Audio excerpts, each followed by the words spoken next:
Hi friends, வணக்கம். TNPSC 2026 சிலபஸில் இருக்கிறது தான் பார்க்க போகிறோம். இம்பார்ட்டன்ட் நோட் பண்ணிக்கோங்க. வினையால் அமையும் தொடர்கள் தான் பார்க்க போகிறோம். தன்வினைனா என்னன்னு பார்க்குறோம்.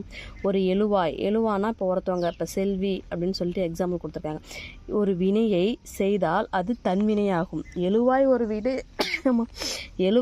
ஒரு வினையை செய்தால் அது தன்வினை ஆகும். இதில் செயலின் பயன் செய்பவரை சேரும். செயலோட பயன் யார் செய்கிறாங்களோ அவங்கள சேரும். எக்ஸாம்பிள் பாருங்கள். செல்வி கடலை கண்டால், இது யார்? அவங்க தான் பார்க்குறாங்க, அதனால் அவங்களே சேரும். அதனால் இது தன்வினை. செல்வி கடலை கண்டால். இத்தொடரில் செல்வி எனும் எழுவாய் கடலை தானே கண்டதனால் இது தன்வினை தொடராகும் அப்படின்னு சொல்கிறாங்க. பிறவினைனா என்ன?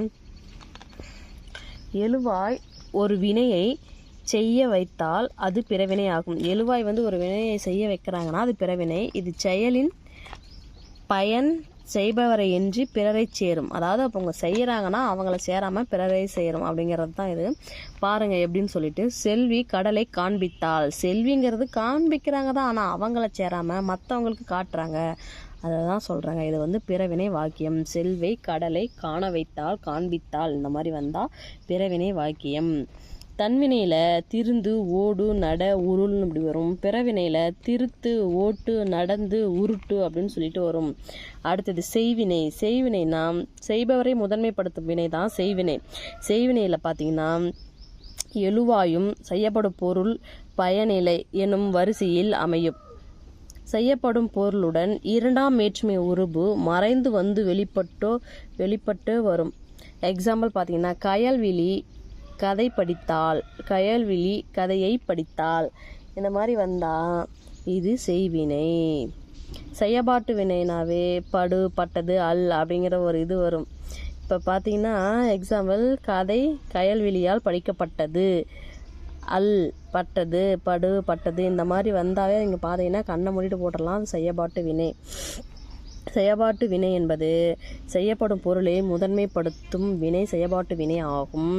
இது செயபாட்டு வினையோட தொடர் எப்படி இருக்குன்னு பார்த்தீங்கன்னா, செய்யப்படும் பொருள் எழுவாய் பயனிலை என்னும் வரிசையில் அமையும். எழுவாயோடு ஆள் மூன்றாம் வேற்றுமை உருபு சேர்ந்து வரும். பயனிலையோடு படு பட்டது போன்ற துணை வினைகளும் ஒன்று சேர்ந்து வரும். இதுதான் எக்ஸாம்பிளாக கொடுத்துருக்காங்க.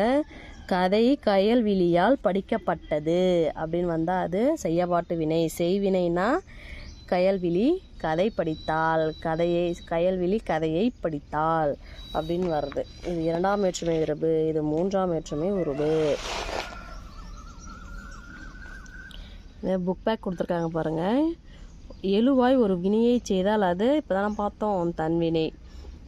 கரையில் சேர்ப்பான் என்பது பிறவினை.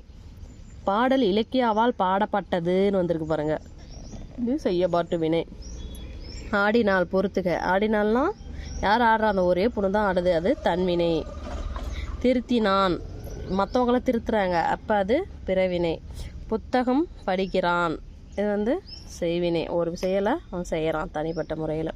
கட்டுரை அகிலனால் எழுதப்பட்டது, செய்யப்பாட்டு வினை. ஸோ அவ்வளோதான். Thank you friends. யாரெல்லாம் எக்ஸாம் படிச்சுட்ருக்கீங்க, சிலபஸ் எவ்வளோ கவர் பண்ணியிருக்கிறீங்கன்னு சொல்லிட்டு கமெண்ட் பண்ணுங்கள். தேங்க்யூ. உங்கள் ஃப்ரெண்ட்ஸ் யாராவது படிக்கிறாங்கன்னா, புக் இல்லாமல் கஷ்டப்படுறாங்க அப்படின்னா தொடர்ந்து வீடியோஸ் வரும். புக்கில் இருக்கிறது 1 by 1 இந்த வீடியோவை அவங்களுக்கு ஷேர் பண்ணுங்கள். நன்றி.